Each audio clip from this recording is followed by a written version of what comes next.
Hi there, I'm Jason Gotts, and you're listening to Think Again, a Big Think podcast.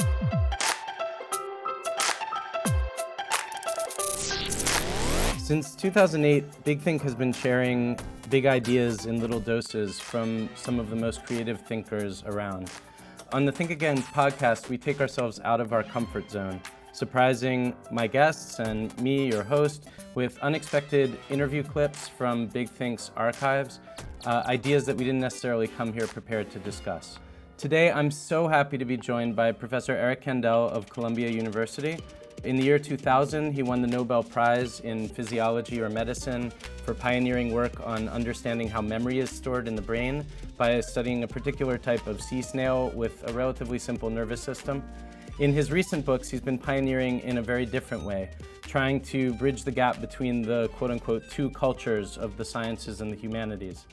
His current book, Reductionism in Art and Brain Science, continues this work, looking at the ways both modern art and science reduce complex phenomena down to their component parts to achieve new insights and effects.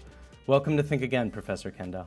Thank you very much. I guess maybe we should start with the cultural divide between the humanities and the sciences. I mean, this is a very big topic, but maybe you want to start with a bit of an overview of how that happened?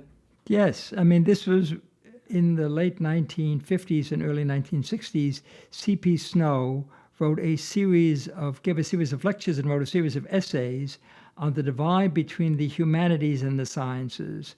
He thought that this was an unbridgeable divide because humanists and scientists not only had different aspirations, different goals, but used different methodologies. And the point that I try to make in this book, the overriding theme, is that humanistic aspirations are not unique to people who are called humanists, but scientists can also have humanistic aspirations. In all immodesty, I can say that the study of learning and memory is a humanistic ideal. We all want to understand who we are, because who we are is in large part dependent on what we remember about ourselves. And that has a biological base. The biological base is memory. In addition, not only do scientists have humanistic goals, but artists use empirical, scientific, experimental methods. And my book shows several examples of this. Jackson Pollock taking the canvas off the wall and putting it on the floor and dripping on it. This is a completely new approach to painting. Right. If you could give a brief overview of what you mean by reductionism, because the term has many meanings, some of them pejorative, but you're not using it in that way here. Like, maybe you could talk about what reductionism is and how it, broadly it's common to art and science. Right. Reductionism is taking a complex problem that interests you and taking one component of that problem and going into it at great depth. So, for example, on the cover of my book, I have an image by Rothko, who's a color field painter. And he has decided that he can convey emotions most effectively by using color. And he uses stripes of color in many of his paintings to convey a feeling that is almost spiritual. And as he aged and also became more depressed, the colors changed, became darker. In a Rothko chapel, they're dark browns and blacks. And still it conveys a powerful mood in this way. So this clearly is a reductionist approach. He has a chance of doing many things besides colors. He uses figuration in addition to color, but it drops out figuration, focuses only on color, and simplifies the color pattern. And yet we get a powerful response to it. And this is, correct me if I'm wrong, but the way I'm thinking about it, the goal of reductionism in science, at least as you describe it in the book, specifically using the example of your work with sea snails, you are trying to understand the complex phenomenon of memory by looking at a relatively simple nervous system. But your goal is to understand that phenomenon. Whereas the artists that you describe, what they're trying to do seems to be less about understanding maybe than about getting at some more immediate experience or provoking some kind of response in themselves or in the viewer. Could you speak to that a bit? Yes, I mean, you described it perfectly. Reductionism need not simply solve a scientific problem, although in a sense, every artist solves scientific problems along the way. But it may be that of the range of emotional experiences, the artist will only focus on some rather than others in order to go into it in some depth. So, for example, the history of art from Giotto to 1850 to Claude Monet was figuration. The whole idea of art was to deceive the viewer into thinking that when they were looking at a flat surface, they were in fact seeing a three-dimensional world. And the whole artistic capability critically involved trying to develop perspectives, etc., that gives you the sense of three-dimensionality. Modern art reduced that. Why not accept the fact that we work on a flat surface? And let's do the most we can with the flat surface and bring out new stuff. And what they're driving at, though, as you describe it in the book, and you quote a number of these artists, what they seem to be driving at, most of them, is trying to get a more immediate experience of the sublime, but not to demystify it in any way. And that, I wonder whether that's sort of the heart of this cultural divide sometimes between the art, the humanities, and the sciences, that, science seeks to demystify, whereas the arts, at least, I don't know that they do. I don't know that they're using reductionism. Oh, I think you're absolutely right. I don't think the artist tries to demystify it. That is not the purpose of reduction. The purpose of reduction is to increase the mystery. One of the wonderful things about abstract painting, if we look at a de Kooning, if we look at a Jackson Pollock, is because the information is often ambiguous, it forces us to fill in the detail. And I describe this in the book in terms of top-down processing. We rely on our free association, our memory, our previous experience to fill in the detail of ambiguity. And that means that you recruit the beholder, the participant, in a creative act. This actually goes back to Alois Riegel and to Gombrich and to Ernst Chris, who pointed out that when you and I look at the same painting, we see it somewhat differently. What does that mean? That each of us is recreating in our own brain the image that we're looking at. That is, the beholder undergoes in a very modest way a creative experience that parallels in a very modest way the creativity of the artist. And why is that interesting? I don't know whether you've had that experience, but certainly. I find when I have the most modest creative idea, it gives me a great deal of pleasure.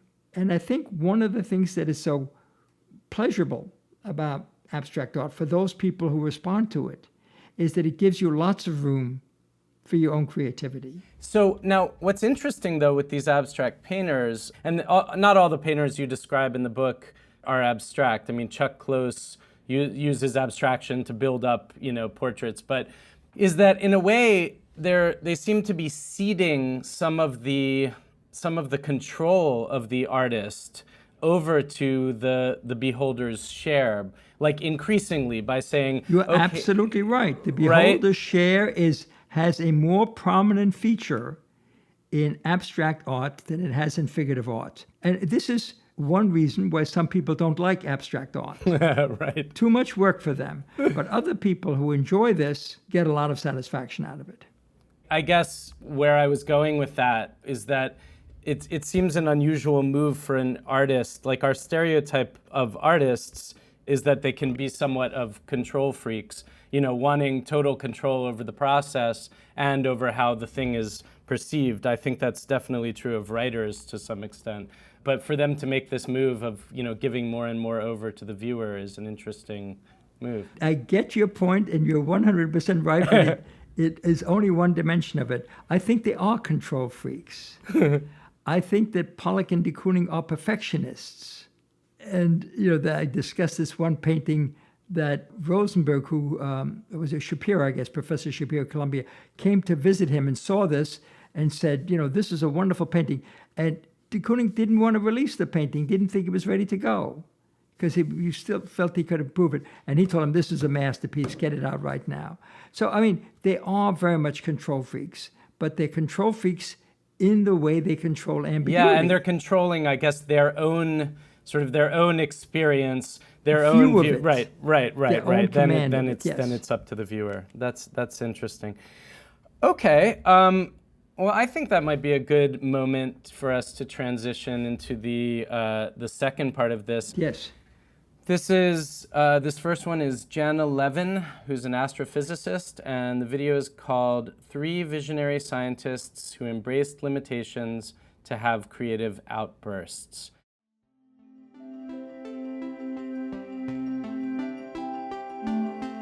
I became interested in this phenomenon of constraints inspiring creative outbursts. And if you look at the last century, there were 3 really profound examples of that. I would say the earliest that I found incredibly interesting was the limit of the speed of light, leading Einstein to the theory of relativity, where a lot of other scientists wanted to remove the limit. They wanted to say, there is no limit to the speed of light. That doesn't make any sense. That's impossible. Einstein actually, despite the word relativity, adhered to a very strict absolute, and that absolute was the speed of light. He took that to be his guiding constraint. And by sticking to it rigidly, he said, I'll give up anything else but the speed of light. And by doing so, he gave up on the absolute nature of space and time. So, I mean, that's just much harder to let go of intuitively, but it was right. So she's talking about embracing limitation, like how limitation can actually push science forward. Have you found that to be true in your own work? Well, I mean, in a sense, it isn't quite a reductionist approach, but it's focusing on one thing to the exclusion of others, in a sense. And certainly, if you look at the history of, go beyond memory storage, take a larger problem. If you look at the explosion in understanding the biology of life, that came with the discovery of genes by Mendel, and then later on by Thomas Hunt Morgan realizing that genes are in chromosomes, and then the discovery that genes are made out of DNA, then the fabulous Watson-Crick discovery about the structure of DNA of the gene. I mean, these are all focusing on the gene to exclusion of carbohydrate metabolism, lipid metabolism, everything else. Those are secondary processes that derive from genetic control of cellular processes. So I think, in a sense, this is not a universal strategy, but a common strategy. Often there are major variables that if you understand them, other things will follow more readily. I guess it was Karl Popper, I think it was, who spoke about paradigm shifts and how essentially science proceeds by people laboring in specific trenches for long periods of time, and then either you have a visionary who breaks things open, or those limitations of focus end up leading to breakthroughs. Yeah, I mean, Karl Popper has been very important in my field in the following way. Karl Popper felt you can't prove anything in science. All you can do is disprove. And that turned out to be a very important historical insight. There was a guy by the name of Jack Eccles, who was a major person in my field, a major student of synaptic transmission. Okay. And he thought synaptic transmission between nerve cells was mostly electrical. And with time, it became clearer and clearer that this was likely to be wrong. And Eccles became despondent at that time. I think he was in Australia. I forget where he was. But he went to the faculty club and he bumped into Popper. And they became friends, and he explained to him why he was depressed. And Popper said, that's ridiculous. You can't ever prove anything. All you can do is disprove it. Go back into the lab and disprove yourself. Show that you were wrong, that it's not electrical, that it must be chemical. And that's exactly what he did. I guess I would be interested in hearing, kind of as an adjunct to this, what, in your field, in the work that you do on memory and brain science, what are the intractable problems right now Sure. that people are finding themselves bumping up against, that if they could solve them, it would be a major, move forward? What seem to be the frontiers right now for brain science? We're trying to see, for example, what is responsible for the reliability of memory on the one hand and its extraordinary unreliability on the other. Often we have the feeling we remember something when we don't, right, or we misremember it. And this is why testimony in court is so unreliable. A single observer remembering an event has a finite and not too small chance of being wrong, not by being dishonest, by just misperceiving, misremembering. Right. So memory is not, stamping something into a book and you never have to worry about it. It's often modified as a result of subsequent experiences without our being aware of it. So trying to figure out what controls that and how we can get a better idea into the core of the memory process is a very active part of the field. That's interesting. Do you think that may have something to do, from a cognitive standpoint, that may have something to do with kind of the pragmatics of memory, like what it is that we actually need to remember in order to survive versus what we don't? I don't think it deals with the pragmatics of memory. I think it deals with the pragmatics of the brain. So I remember this conversation, for example, we're having right now. And it's possible that I'm sitting down one day listening to a similar conversation, and I may confuse that second conversation at a subsequent time as being part of the first conversation. Right. You re-experience the initial memory, and you often bring to bear on it some of the subsequent experiences associated with the second sitting, not just the first. But possibly because those things are being stored in I'm not asking you to speculate on science that hasn't been done yet, but possibly because those memories are stored in similar areas and we're conserving space or something? That's right, and they can be activated in different ways. Right. And also, when a memory is recalled, particularly the first few times, it's sensitive to disruption and distortion. So those things can interfere with the long-term fidelity of the memory storage. How does that disruption or distortion happen? So when I'm recalling the memory the first few times... The disruption is only in a sense that the memory is fixed, but the structures that fix it become unglued for a second, for a short period of time. So the memory, if perturbed, can be altered. So if something like... let me put it to you this way. When you form a memory, it's a short-term memory and it doesn't persist. But if you train repeatedly, you form a long-term memory, and that long-term memory consists of growth of new synaptic connections. And those synaptic connections require new protein synthesis. During a certain critical period, that protein synthesis is sensitive to disruption. And you can lose the growth of new synaptic connections, despite the fact that they've occurred, because the synthesis is not ongoing. After a while, that no longer happens. But in the early stages of long-term memory storage, it's susceptible to disruption. And disruption can come from other memories or ambient things happening around you? Other experiences, other memories. Yeah, right. Interesting. Okay. Well, I think on that note, let's move on to the second surprise quip. This is Harvard psychologist Susan David on the psychology of defeating fear, low self-esteem, and hate live in the mind.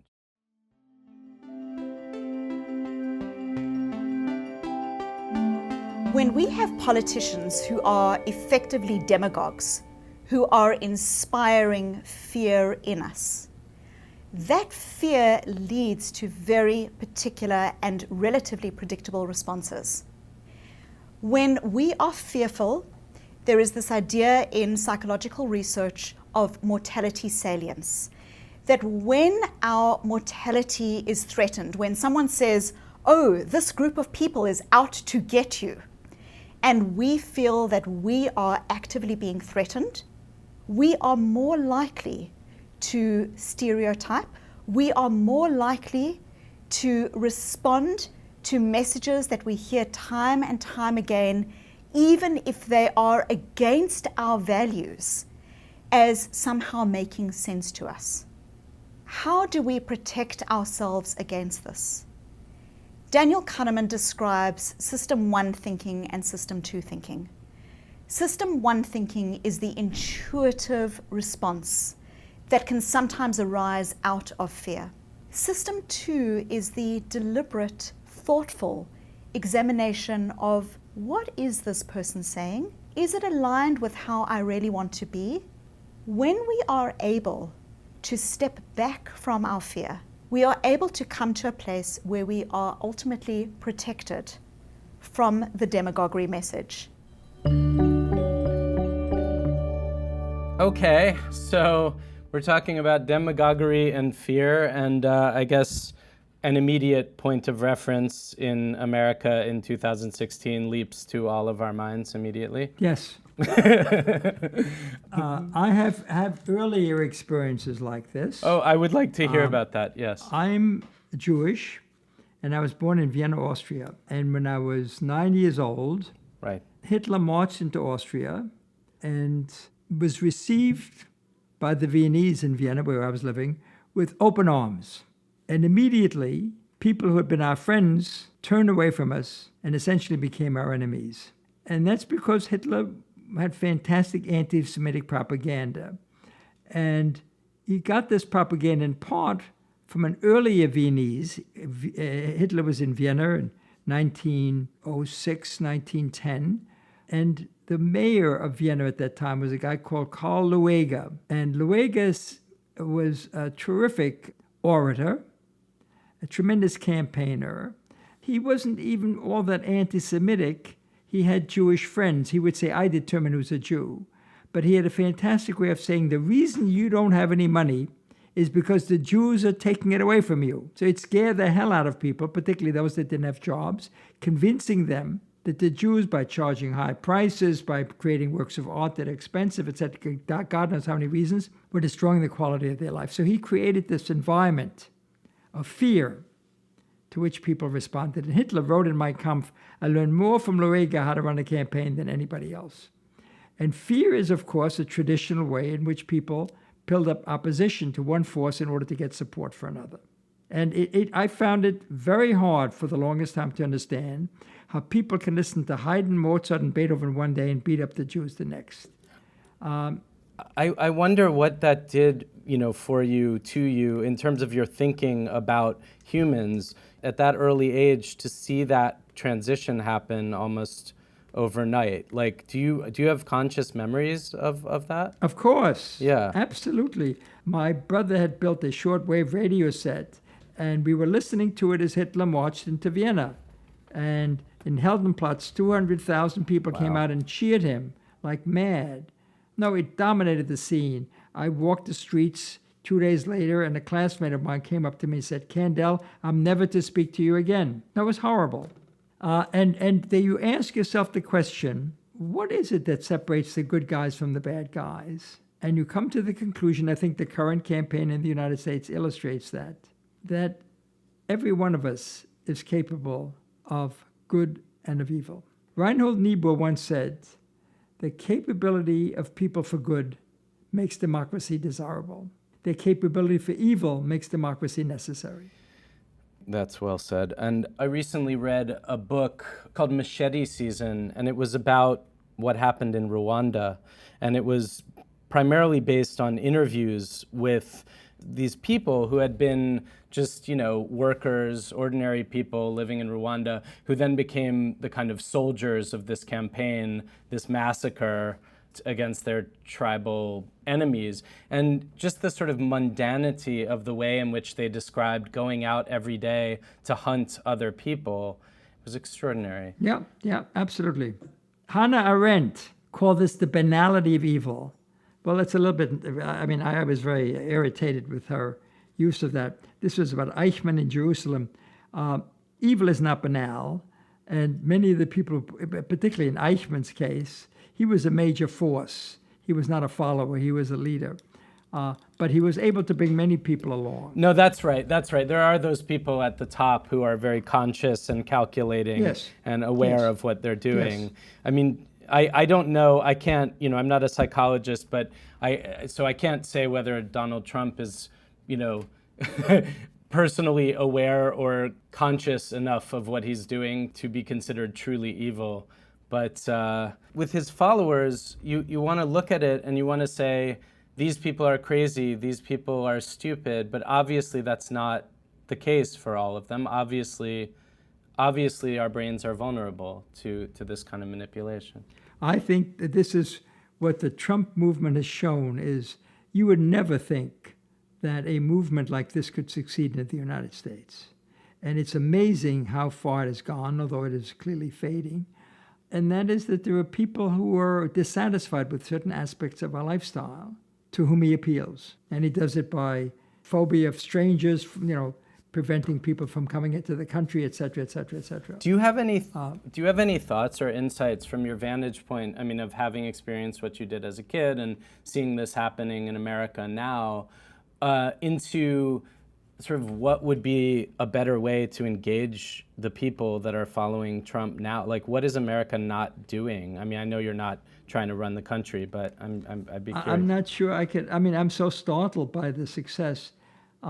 I think the case could be stronger and would be stronger if Hillary ran her campaign a little bit better and if she had run her life a little bit better. I mean, you know, she realized that she's interested in public office, and I think the whole email thing could have been completely finessed. Moreover, this accepting large sums of money from companies for giving lectures, when she's going to run for public office and realize the question is going to rise is, she gets $500,000 or whatever she did for a lecture, is she going to feel beholden to those people? You would think so. I mean, you and I, of course, would never be beholden if somebody only gave us $500,000, but Hillary Clinton, how does one know? Yeah, I mean, that's right. I mean, even if she is somehow immune to their influences, it's hard to preserve the illusion of neutrality. I think it's essential. Yeah.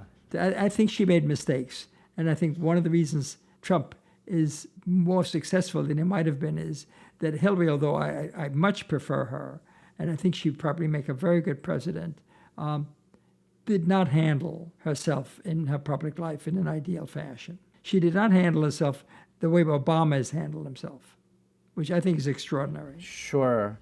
But at the same time, there just seems to be so much anger, so much fear here. And it's hard for me to believe that Trump just instilled that in everybody. I mean, obviously there were large numbers of people concerned about immigrants taking their jobs and, you know, that have these... Well, I mean, you know, our country is not perfect. If you look at the number of people who have billions and see what taxes they pay compared to people earning $40,000, $50,000 or $80,000, it's amazing. You know, there are problems in this country. Do I complain? Not too seriously. I think this is, you know, heaven on earth. I've had a wonderful life here. Yeah, well, I mean, I'd like it to remain so for coming generations. So hopefully we can avoid Trump getting elected or any repeat thereof, because it just doesn't bode well for our future. Yeah. I mean, the price of democracy is constant vigilance. I mean, I'm repeating cliches, but... Right. No, but this is true. All right, so let's move on to the third and final video. Good. Yeah, this is George Musser on the strangeness of physics and telepathy. The whole progress of physics is to start with our everyday experience and to analyze it and look at it and look for deviations from it. So the very nature of actually really all the natural sciences, but certainly of physics, is to really get away from our experience. So the things physics comes up with are just are weird. Subatomic particles, we can't see them directly at least, but we know they're there. We can actually do thought experiments about the things we do see and deduce their existence. So already, even with just that limited example, we've ventured beyond our direct experience. And 100 years ago or so, people doubted the existence of atoms, let alone of subatomic particles. Non-locality, spooky action at the distance is very much in that mold. It's taking us yet further away from our experience. And therefore we expect it to be weird. It should be weird. That's why physics is fun. And as other scientists have said, you expect it. In fact, if the theory isn't weird, you kind of doubt it, because you might worry that your own biases are intruding into the theory and causing you to think the world is a certain way when you're not listening to the way the world actually is. So weirdness is, in a sense, a test of a theory. I mean, I largely, but not completely agree with it. I don't think physics necessarily has to be weird, and that weirdness certainly is not a test of the reliability of a theory. But certainly it deals with phenomenon that we do not intuitively think about all the time, or at least people outside of physics don't think about it. And it deals with many things that are invisible, have to be inferred. And someday biology will reach that level. At the moment, that's not the case. Biology doesn't at all deal with things that are weird. I mean, some weird things come out of it, but it tries to explain, living processes that make intuitive sense, and we want to understand them on a more profound level. Can you say more about what you mean by someday biology may get there? Why would that happen? Well, I think we probably want to understand things on a deeper level. Right now, if we understand at the level of molecules, we think we're making a great deal of progress. But we may want to make it, on an even more profound level, on the level of electron movement or something like that. We're seeing this all the time. As a matter of fact, take theory, which has such an important role in physics. It didn't have an important role in biology for the longest time. When I came along, there was a fair amount of theory going on, but it was mostly malarkey. Right. Because you can make a theory about anything. You want to have a theory about memory? I give you 5 theories about memory. People were coming up with theories, but they were not testing them. Right. This has changed now. Theories had a major comeback in the last 15 years. This was true for a long time in physics as well, right? I mean, they had all these theories that they weren't able to test without the particle reactors and so on. So from the standpoint of lay people, it was like, what on earth are they talking about? That's true. But in brain science, it was a little bit different because they could test it, but they didn't think of doing it. They didn't think it was necessary to test the theory. But the fact is, we can develop a theory for anything. Right. Unless you say, now, this is a prediction, let's run an experiment to test that prediction, which is what's going on right now. Does brain science, you talked a little bit about your book, in your book, about how brain science and psychology have somewhat merged in... Oh, they have tremendous impact on one another. And again, this is an area in which... people outside of psychology, even in the early stages, psychologists thought that these primitive guys from brain science want to eat us up. They want to swallow the field. And that's not, you cannot do biology of the mind without being a psychologist. I mean, psychologists describe many of the obvious central phenomenon, classical conditioning, perception, sensation, all of these things were studied in very reliable ways in psychophysical terms. And what we now want to do is add the biology to it and give it a new depth, a new level of understanding. It's a beautiful case of coming together. In fact, I would go further than this. I would say there had been a sequence of mergers. First, there was a merger between cognitive psychology and brain biology, sort of a new biology of mind.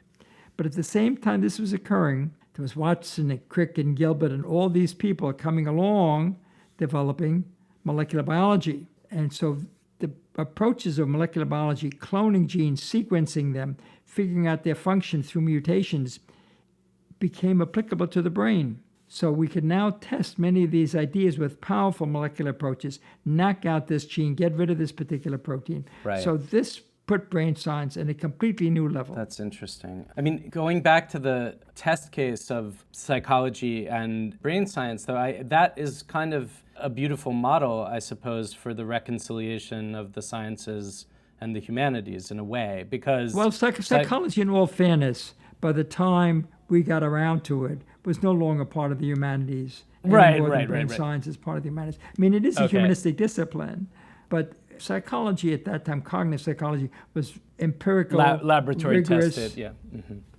experimental discipline. Right. No, I guess I'm thinking of like theory of personality and. That's something else.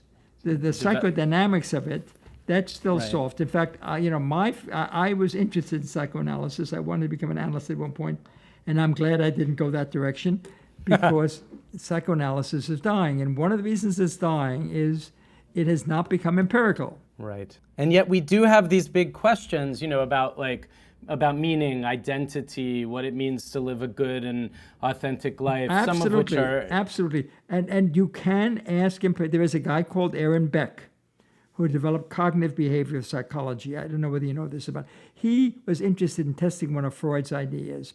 Freud had the idea that people who are depressed are angry. They first express the anger toward others, then they feel guilty about this, then they internalize it, feel angry with themselves, and that causes depression. So Aaron Beck thought he would test this, and he would test it by using the royal road to the unconscious, which is dreaming. So listen to the dream lifers with depressed patients, and they didn't all sound as if this was their problem with them. What they all sounded like is that they had a low image of themselves. Here this guy was a famous radio interviewer, and he thought of himself as being, so-so. A guy was very successful in business, thought he was a failure at home.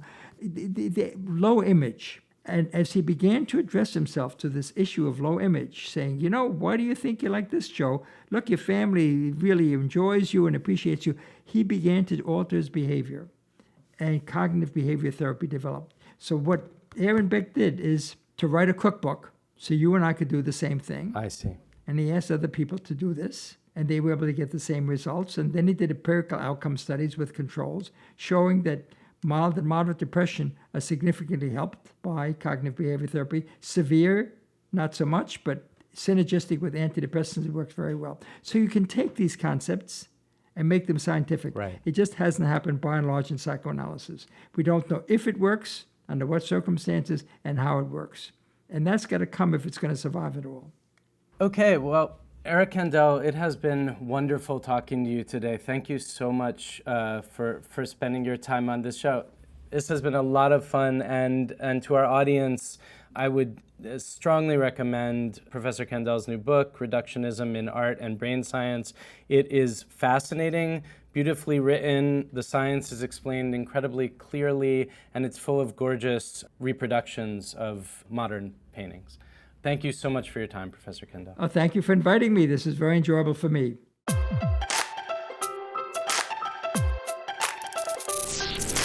And that's it for this week's episode of Think Again. I've been talking lately on this show to a lot of artists and writers, and it's really refreshing to speak to a scientist, especially one who has lived through so many of the major developments in the past century in science and art and has so much to say about them. I hope you enjoyed that conversation as much as I did, and we have lots of amazing things lined up this fall. It's going to be a really, really interesting fall. I am going on a brief and much needed vacation, but the show will be here, and I hope to see you back here next week.